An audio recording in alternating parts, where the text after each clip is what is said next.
नमस्कार, दिल्ली न्यूज में आपका बहुत बहुत स्वागत है। चलिए देखते हैं आज की 25 फटाफट काम की और महत्वपूर्ण बड़ी खबरों को। पर इससे पहले वीडियो को लाइक करना बिल्कुल ना भूलें। जन्मदिन पर सुबह बनारस तो शाम को भुवनेश्वर में होंगे पीएम मोदी। देश के प्रधानमंत्री नरेंद्र मोदी का 17 सितंबर को जन्मदिन है। एक तरफ जहां सत्ताधारी दल भारतीय जनता पार्टी इस दिन को धूमधाम से मनाने की तैयारी कर रही है, तो वहीं पीएम मोदी इस खास दिन को वाराणसी, भुवनेश्वर और नागपुर 3 शहरों के दौरे पर रहेंगे। वो सबसे पहले सुबह सुबह वाराणसी जाएंगे, जहां वो पूजा अर्चना करके भगवान शिव का आशीर्वाद लेंगे। इसके बाद भुवनेश्वर जाएंगे, जहां पर वो पीएम सुभद्रा योजना की शुरुआत करेंगे।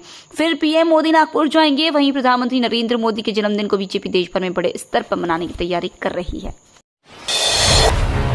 भारी बारिश के लिए तैयार हो जाएं दिल्ली वाले। मौसम विभाग ने जारी कर दी चेतावनी। बंगाल की खाड़ी में बना मौसमी सिस्टम एक बार फिर दिल्ली में बारिश लेकर आएगा। मिड वीक में यह बारिश होगी। वेदर एजेंसियों के अनुसार बंगाल की खाड़ी के ऊपर एक निम्न दबाव का क्षेत्र बना हुआ है। जब यह सिस्टम जमीन पर आगे बढ़ेगा तो देश के मध्य भाग से गुजरेगा। इसकी वजह से मानसून ट्रफ दिल्ली के करीब आ जाएगी और तकरीबन 2 से 3 दिनों तक अच्छी बारिश करवाएगी। इस बीच आज और कल का येलो अलर्ट भी जारी किया गया है। आतिशी का आरोप, भाजपा दिल्ली में लाना चाहती है राष्ट्रपति शासन। दिल्ली सरकार में मंत्री आतिशी ने भाजपा पर गंभीर आरोप लगाया। आतिशी का कहना है कि भाजपा दिल्ली की आप सरकार को गिराने की साजिश रच रही है। वह राष्ट्रपति शासन लगाना चाह रही है। आतिशी ने यह आरोप तब लगाए हैं जब दिल्ली में विपक्षी पार्टी भाजपा के इस दावे को राष्ट्रपति सचिवालय द्वारा केंद्रीय गृह मंत्रालय को उचित ध्यान देने के लिए कहा है, जिसमें कहा गया है कि दिल्ली संवैधानिक संकट का सामना कर रही है। दिल्ली में लगेगा राष्ट्रपति शासन। बीजेपी की शिकायतों को गृह मंत्रालय के पास भेजा गया। दिल्ली में आम आदमी पार्टी सरकार को लेकर बवाल मचा हुआ है। बीजेपी ने राष्ट्रपति द्रौपदी मुर्मू से मुलाकात कर केजरीवाल सरकार को बर्खास्त करने की मांग की है। बीजेपी का कहना है कि मुख्यमंत्री अरविंद केजरीवाल के जेल जाने से दिल्ली में संवैधानिक संकट पैदा हो गया है। 30 अगस्त को दिल्ली बीजेपी के विधायक विजेंद्र गुप्ता के नेतृत्व में राष्ट्रपति से मिले और उन्हें एक ज्ञापन सौंपा। बीजेपी ने अपने ज्ञापन में लिखा है कि केजरीवाल सरकार को तुरंत बर्खास्त किया जाए, क्योंकि मुख्यमंत्री के जेल होने से दिल्ली में संवैधानिक संकट पैदा हो गया है। राष्ट्रपति सचिवालय ने बीजेपी के ज्ञापन को गृह सचिव के पास भेज दिया है। मनीष सिसोदिया ने कैंप के लोगों से मिलकर दिया भरोसा। बोले, एक भी झुग्गी टूटने नहीं देगी आप सरकार। आम आदमी पार्टी के वरिष्ठ नेता मनीष सिसोदिया ने मंगलवार को मदुरासी कैंप का दौरा किया। इस दौरान उन्होंने उन पीड़ित परिवारों से मुलाकात की जिनके यहां बुलडोजर चलने थे। उन्होंने आरोप लगाया कि एलजी ने सैकड़ों झुग्गियों को तोड़ने के लिए नोटिस भेजा था। उन्होंने पीड़ित परिवारों को हर संभव मदद का भरोसा दिया। सिसोदिया ने कहा कि आप सरकार उनकी मदद करेगी। उन्होंने कहा कि भाजपा पहले अपने एलजी से कहकर अफसरों को डराती धमकाती है और फिर नोटिस दिलवाती है। यहाँ 50-60 साल से हजारों लोग रह रहे हैं बिना पुनर्वास किए। इन्हें विस्थापित नहीं किया जा सकता। आम आदमी पार्टी इनके घरों को बचाने के लिए हर संभव प्रयास करेगी। त्योहारों में फर्जी और दूसरे के टिकट पर यात्रा की तो होगी ये कार्रवाई। भारतीय रेलवे ट्रेनों में अब फर्जी और एडिट किए गए टिकट के साथ यात्रा करने वाले लोगों पर नकेल कसने जा रहा है। आने वाले दिनों में रेलवे एक ऐसा ऐप लॉन्च कर रहा है जिससे तुरंत ही टिकट के असली या नकली होने का पता लगाया जा सकेगा। इस टीटी एंड्रॉइड ऐप को centre for railway information system ने तैयार किया। इसे खासतौर पर ट्रेनों में यात्रियों के टिकट के लाइव सत्यापन के लिए बनाया है। टोल नियमों में बड़ा बदलाव, अब 20 किलोमीटर तक नहीं देना होगा शुल्क। सरकार ने टोल नियमों में बड़ा बदलाव किया। इस राहत भरे बदलाव के जरिए अब जीएनएसएस से लेस निजी वाहनों को 20 किलोमीटर तक टोल टैक्स नहीं देना होगा। दरअसल नए नियमों में कहा गया है कि वैश्विक नेविगेशन उपग्रह प्रणाली से लेस निजी वाहनों के मालिकों से राजमार्गों और एक्सप्रेसवे पर रोजाना 20 किलोमीटर तक के सफर के लिए कोई शुल्क नहीं लिया जाएगा। इस संबंध में सड़क परिवहन और राजमार्ग मंत्रालय ने मंगलवार को अधिसूचना जारी की है। इसमें राष्ट्रीय राजमार्ग शुल्क नियम 2008 में संशोधन किया गया है। नितिन गडकरी ने सड़क सुरक्षा पर जताई चिंता। वाहन निर्माताओं से की यह खास अपील। दुनिया भर में सबसे ज्यादा सड़क दुर्घटनाओं और उससे होने वाली मौतों की संख्या के मामले में भारत सबसे आगे है। हालांकि हाल ही के वर्षों में भारतीय ऑटोमोबाइल उद्योग तेजी से बढ़ा है। नितिन गडकरी ने फिर भी उन उपायों की ओर इशारा किया जो मोटर चालकों और पैदल चलने वालों दोनों के लिए सड़कों को सुरक्षित बना सकते हैं। केंद्रीय सड़क परिवहन और राजमार्ग मंत्री ने मंगलवार को नई दिल्ली में society of Indian automobile manufacturers के 64वें वार्षिक सम्मेलन में बोलते हुए सभी हितधारकों से दुर्घटनाओं की संख्या कम करने की कोशिशों पर भी ध्यान केंद्रित करने की अपील की। भारत में सिखों की स्थिति पर राहुल गांधी के बयान पर सियासी भूचाल।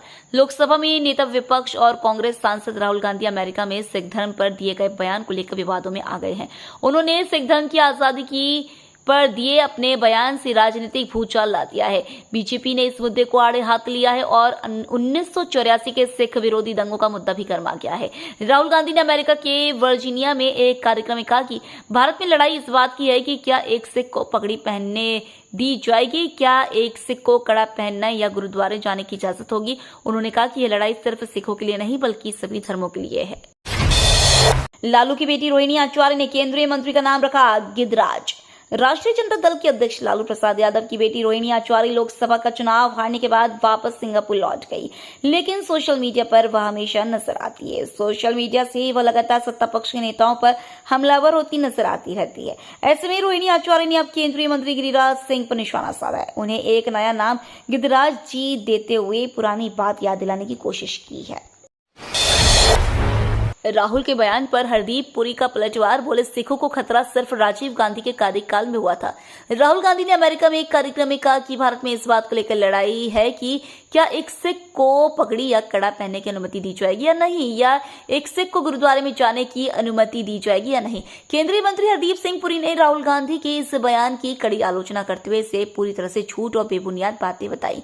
उन्होंने सिख समुदाय को लेकर दिए गए बयान की कड़ी निंदा भी की। साथ ही उन्होंने सिख समुदाय से भी इस झूठ को समझने और इसका पर्दाफाश करने का आग्रह किया। उन्होंने कहा कि भारत में सिखों को एक ही बार चिंता, असुरक्षा और अस्तित्व का खतरा महसूस हुआ था जब उनका परिवार सत्ता में था।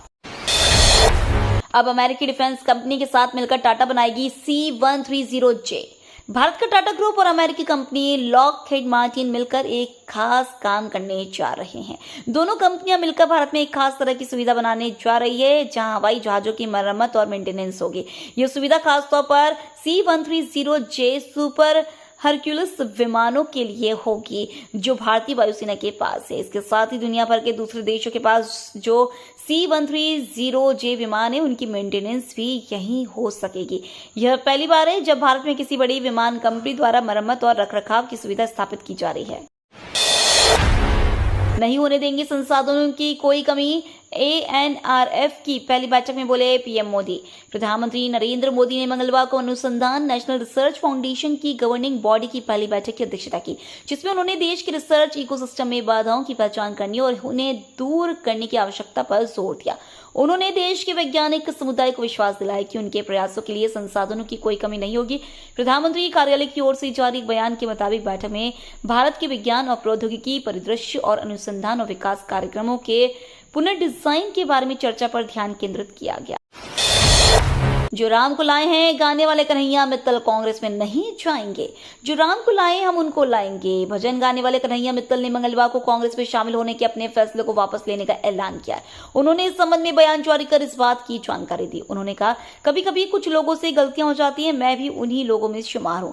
लिहाजा मैंने फैसला किया है कि मैं किसी भी कीमत पर किसी भी सनातनी का दिल नहीं तोड़ूंगा। पिछले 2 दिनों में मुझे यह एहसास हुआ है कि मैंने सभी सनातनियों को ठेस पहुंचाई है। भाजपा का शीर्ष नेतृत्व मेरी इतनी चिंता करता है। मैं पिछले 2 दिनों से देख रहा हूं कि लोग परेशान हैं, इसके लिए मैं माफी मांगता हूं। शेख हसीना को लेकर भारत के सामने आ सकता है बड़ा धर्म संकट।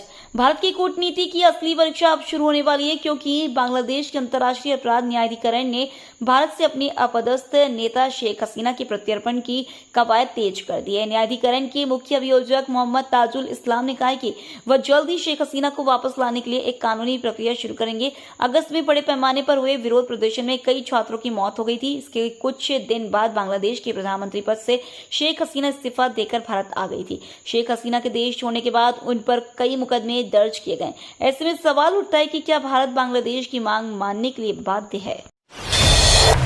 गाजा में अब रुकनी चाहिए तबाही। खाड़ी देशों के सामने भारत ने उठाया युद्ध विराम का मुद्दा।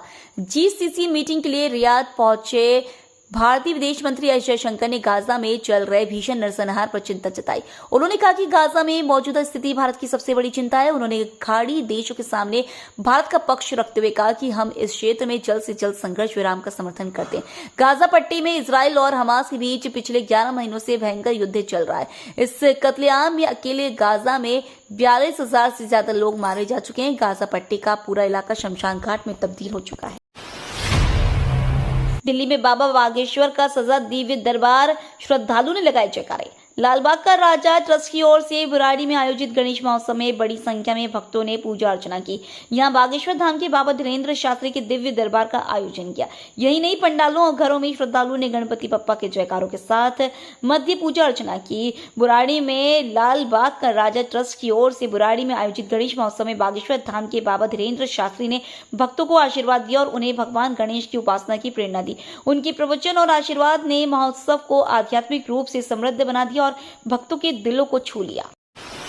दिल्ली के इन इलाकों में कल तक ठप रहेगी वाटर सप्लाई। डीजेबी ने दी पानी जमा करने की सलाह। दिल्ली जल बोर्ड ने कहा कि रखरखाव के कारण दक्षिण पूर्वी दिल्ली के ओखला इलाके और उसके आसपास के इलाकों में कल सुबह तक पानी की सप्लाई नहीं होगी। दिल्ली जल बोर्ड ने प्रभावित क्षेत्रों के निवासियों को पहले से ही पर्याप्त पानी जमा करने की सलाह दी। इसमें कहा गया है कि सेंट्रल कंट्रोल रूम से पानी के टैंकरों का अनुरोध किया जा सकता है कि वह संबंधित क्षेत्र को पर्याप्त जल उपलब्ध कराए। दिल्ली सरकार के मंत्री ने एलजी को दिया 48 घंटे का अल्टीमेटम, बोले भ्रष्ट अफसरों के नाम उजागर करें। आम आदमी पार्टी के नेता और दिल्ली सरकार के कैबिनेट मंत्री सौरभ भारद्वाज ने उपराज्यपाल वीके सक्सेना को 48 घंटे का अल्टीमेटम दिया है। उन्होंने कहा कि जांच एजेंसियों द्वारा भ्रष्ट अफसरों के नाम सार्वजनिक करें। उनका कहना है कि डिसल्टिंग के नाम पर करोड़ों रुपयों का घोटाला हुआ है, जहां सारे काम काजी रहे हैं। मुख्य सचिव नरेश कुमार को लिखित में थर्ड पार्टी ऑडिट करने का आदेश दिया गया था। एलजी ने साउथ वेस्ट 1 और साउथ वेस्ट 2 जांच करने के आदेश दिए, जबकि सरकार ने पूर्ण जांच की मांग रखी। भाजपा ने कहा दिल्ली में सरकार का कामकाज ठप, तुरंत लगे राष्ट्रपति शासन। दिल्ली भाजपा नेताओं ने मांग की कि राजधानी में सरकार का कामकाज पूरी तरह से ठप हो चुका है। आम आदमी के हितों के काम बुरी तरह प्रभावित हो रहे हैं, इसलिए दिल्ली सरकार को भंग कर राष्ट्रपति शासन लगाया जाना चाहिए। 30 अगस्त को राष्ट्रपति से मिलकर भाजपा नेताओं ने दिल्ली में राष्ट्रपति शासन लगाने की मांग की थी। अब राष्ट्रपति ने यह पत्र गृह मंत्रालय को भेज दिया है, जिस पर राजनीति तेज हो गई है। सेंट स्टीफंस कॉलेज प्रवेश विवाद पर आज दिल्ली हाईकोर्ट में होगी सुनवाई। दाखिले को लेकर दिल्ली विश्वविद्यालय व सेंट स्टीफंस कॉलेज के बीच चल रहा विवाद फिलहाल समाप्त होता नहीं दिख रहा है। 7 छात्रों को दिल्ली विश्वविद्यालय द्वारा सीटों के आवंटन के आधार पर प्रवेश देने के एकल पीठ के निर्णय को चुनौती देने वाली सेंट स्टीफंस की अपील याचिका पर आज दिल्ली हाईकोर्ट में सुनवाई होगी। दिल्ली मेट्रो में जमकर हो रही चोरी, इस साल अब तक 4000 मामले। दिल्ली मेट्रो में पिछले साल की तुलना में कम से कम 242 मामलों की वृद्धि के साथ इस साल अब तक 3952 चोरी के मामले दर्ज किए गए।